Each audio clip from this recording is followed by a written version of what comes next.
There's a phrase amongst survivors of childhood sexual abuse, and it's this: that we want to go from victim to survivor to thriver. I have serious content here on this YouTube channel that cover awareness, the victim part, recovery, the survivor part, and now that you're here, you're at the start of this series on thriving, the thriving part. I'll be back in just a moment.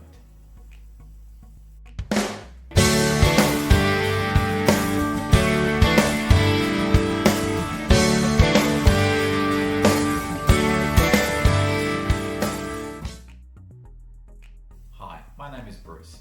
I'm a survivor of sexual abuse and I'm a Christian. You may not hear those two statements together all that often, especially from a male, and probably that's even rarer in church life, of which I've been in senior leadership roles for a couple of decades. So these messages are about bringing awareness, healing and recovery to all victims of sexual abuse, but especially males. It's about going from victim to survivor to thriver. Now I do wish to advise you of my disclaimer. I am not a medical professional, but what I intend to share is what has helped me over the years. Like myself, you need to determine what you feel is helpful and suitable for you. So thriving. Thriving is when a past victim who has now survived is starting to feel like they are actually living, thriving.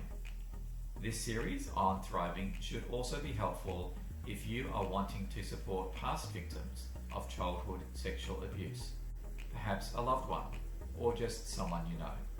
I pray that you can be there to help and support them. Let me lay out for you what is covered in this series on thriving.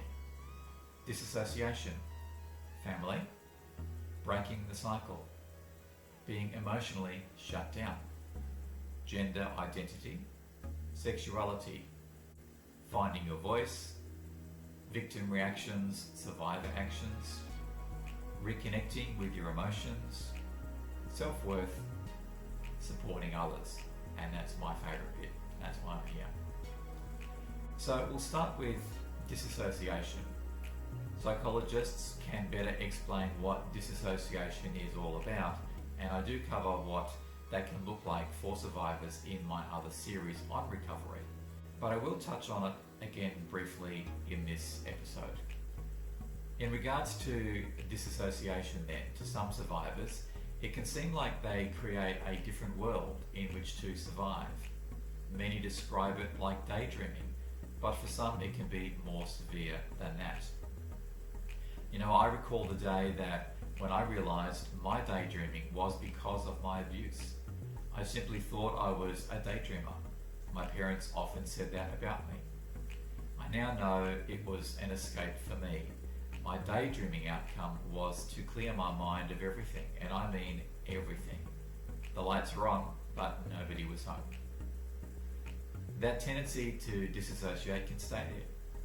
Something to be mindful of is that triggers will most likely happen in our future, and those triggers can trigger some disassociation in us. So be aware of that and try to check in with yourself and stay in the moment if you can.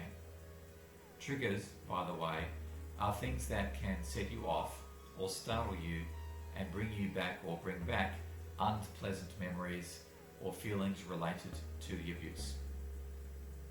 Our goal is to constantly press forwards, even if it's a bit of going backwards, then going forwards. So that's a little bit more on disassociation. Next is family. I know this can be an emotionally charged topic, believe me. Our families and loved ones will be affected by our recovery. Whether you have disclosed to them or not, and that's your choice in your timing and for your reasons, but whether you have disclosed or not, they will still be affected as we progress in our recovery and in thriving. Those people close to us may notice some changes, maybe they won't. You may find a voice where perhaps you would not have spoken up previously about topic X, but now you find yourself doing so. There may be other aspects in our new thriving state where family or friends are not pleased to see or hear the results of our growth and progress. Some of those changes may affect them, again, in ways not of their choosing. Those may be situations you will have to navigate whilst ensuring you protect yourself, being respectful of others, but making sure your growth is not restricted for the sake of others. One day of being a victim was too long. Let's not go back there. With friends or family, it's also worth noting that your interactions with them will still most likely be affected whether they are an active part of your healing process, simply because they are in your orbit. I want to leave it there on this message on thriving. If you've been working your way through my other messages in the awareness series and the recovery series, you've already done lots of hard work. You may find that some of this work in the thriving series is a little easier, perhaps. You may also find that the time gaps between each milestone may be a little more spaced apart. Remember, this is not a sprint. You're really moving into life in living, so it's really just one day at a time. Here's a Bible verse that I think positions this stage of thriving really well. John chapter 10 verse 10 says, "The thief comes only to steal and to destroy. I have come that they may have life and have it to the full." I love that intent and promise from Jesus, who says that we can have life to the full. It's also heartening to me to see Jesus referring to the thief who comes to steal and destroy.